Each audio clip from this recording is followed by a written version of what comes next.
Welcome back to The Explainer. Today, we're tackling the history of Bihar, a place that's been at the heart of everything in India for literally thousands of years. We're talking empires, world religions, massive revolutions. This isn't just a local story. It's a story that shaped the entire world. So we're going to break this down into four main parts. We'll kick things off with its ancient empires, then get into its golden age and, well, its decline. After that, we'll see how it became a key player in modern India's creation, and finally, we'll touch on where things stand today. All right, let's jump right in. We're heading way back to a time when Bihar wasn't just a region, it was the region. It was the political and cultural heartbeat of the whole subcontinent. You know, the very idea of a unified India? Yeah, that pretty much started right here. So this timeline here really lays it all out. You can see how these powerful little kingdoms, the Mahajanapadas, you can think of them as kind of like ancient Indian city-states, started popping up. And they weren't just squabbling, they were consolidating power. And all of that led to the big one, the Mauryan Empire, India's first real continental superpower. I mean, this was a massive, rapid transformation. And the command center for all of this? A city called Pataliputra, which is basically right where modern-day Patna is.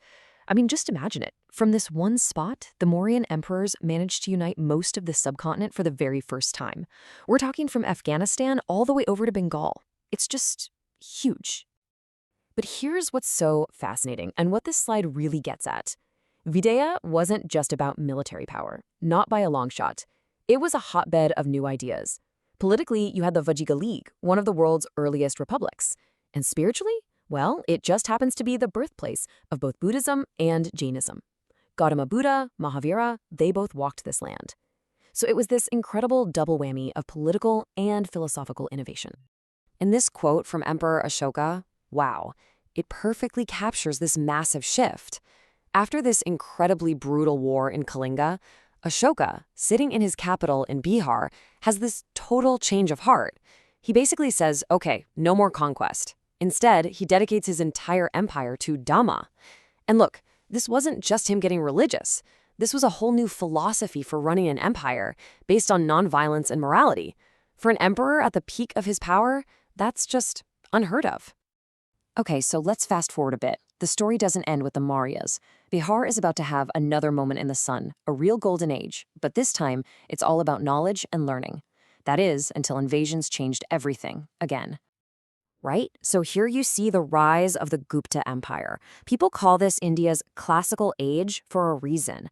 Then you have the Pala dynasty. But that stability didn't last.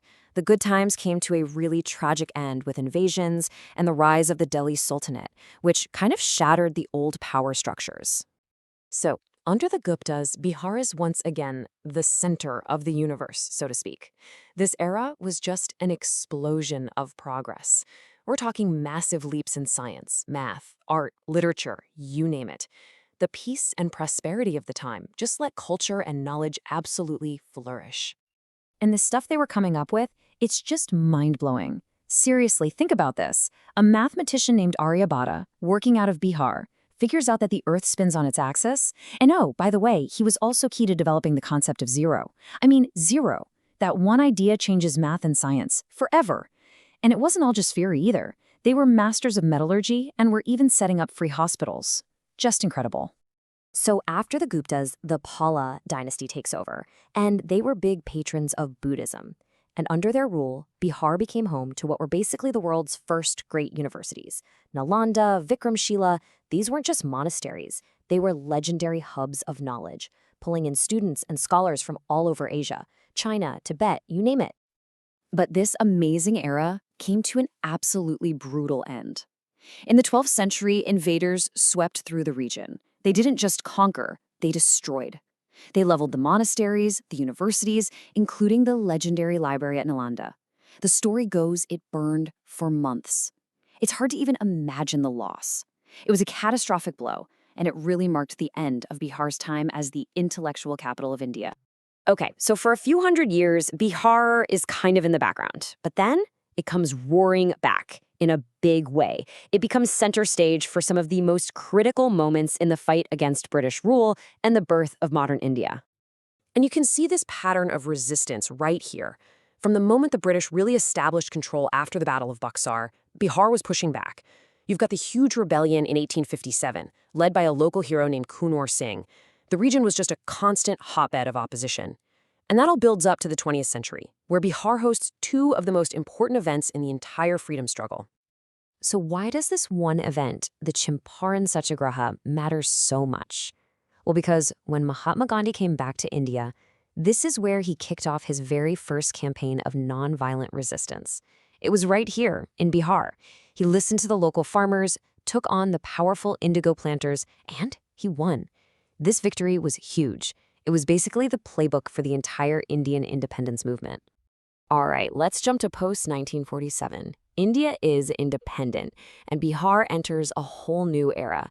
And let me tell you, it's a complicated one. It's full of massive social change, political upheaval, a total transformation of the state. Yeah, static is not a word you'd use to describe this period. You've got the massive Bihar movement against corruption in the 70s, and then a complete political earthquake with the rise of leaders from the backward classes. We're talking about figures like Lalu Prasad Yadav and Nitish Kumar, who would go on to define Bihar's politics for decades. And if you want to understand modern Bihar, you have to get your head around this concept: social justice politics. This wasn't just a slogan, it was a political earthquake that hit in the 1990s. The whole idea was to completely flip the old social hierarchy on its head. It was about giving a real voice and real power through job quotas, political representation, to the huge population of lower and backward castes who'd been marginalized for centuries. And you can see how this whole idea evolved right here. Under Lalu Prasad Yadav, the focus was laser sharp on social justice and empowerment. That was the main thing. But when Nitish Kumar took over, the conversation changed. He kept the social justice platform, but he added a new ingredient: development, or vikas. The promise became social justice with development. So still empowering marginalized groups, but also focusing on roads, electricity, and economic growth. And then, in the year 2000, something huge happened. The state was literally split in two. The southern part, the region with all the mines and industry, was carved off to create the new state of Jharkhand.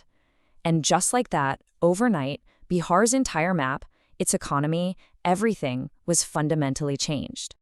So here we are, after this whirlwind tour through millennia of history. I mean, from being the home of global empires and world religions to being the place where modern revolutions were tested, it leaves you with a big question, right?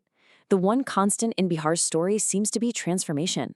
So what's the next chapter going to look like for this incredibly important, complex, and dynamic part of India? Look, Bihar's history is just one piece of the massive, fascinating puzzle that is South Asia. If you enjoyed this, you should definitely check out our whole South Asia history playlist.